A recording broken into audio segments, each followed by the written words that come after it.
notre travail de formateur et on est passé à un travail de formateur, entre guillemets, transmetteur de connaissances, à un travail de formateur qui est plutôt un guide qui va mettre en place ce dont l'apprenant a besoin, les moyens, qui va donner les moyens à l'apprenant de s'approprier les connaissances, et on a vraiment complètement modifié notre positionnement.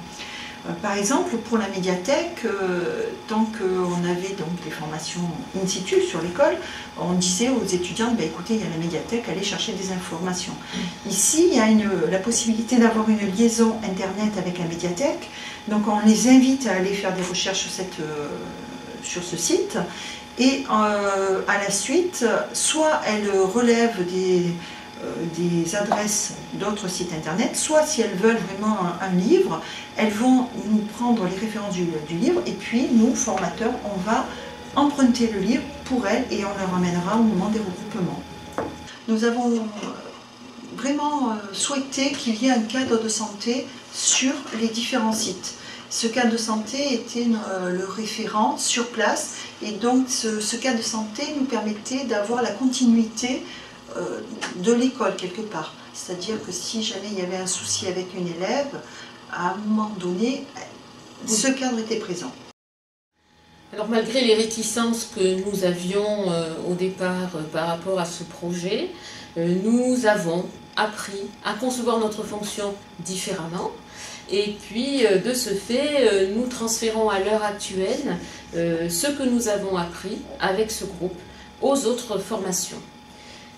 Au fil de l'année, nous avons pris plaisir avec ce groupe, et les relations apprenants-formateurs sont devenues des relations de collaboration.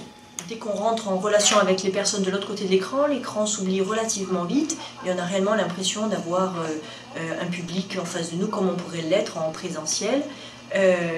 Une des différences tout de même avec ce mode de communication, c'est la spontanéité que je définirais comme une spontanéité différée. C'est vrai qu'il y a toujours un petit temps entre le message qui est envoyé et lorsque le récepteur le reçoit. D'après vous, laquelle?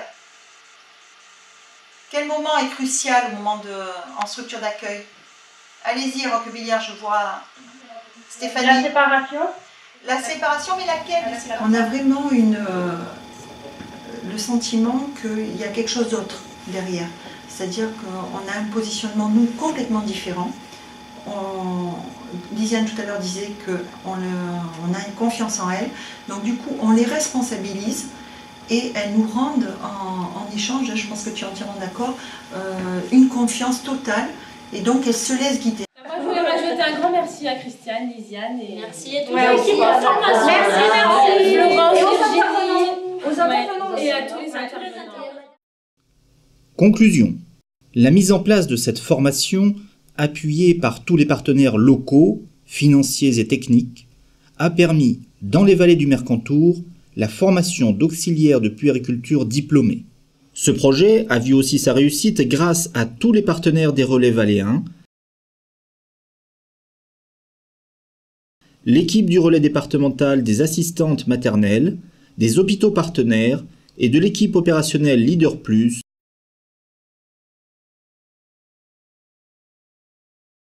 et de l'implication de Xavier Ladjointe, informaticien de la société Alcatel Alenia Space, qui a déjoué toutes les pannes. L'utilisation de la visioconférence pour les cours répond parfaitement aux contraintes géographiques. Il faut souligner l'investissement de toute l'équipe pédagogique pour mener à bien ce projet innovant. Il est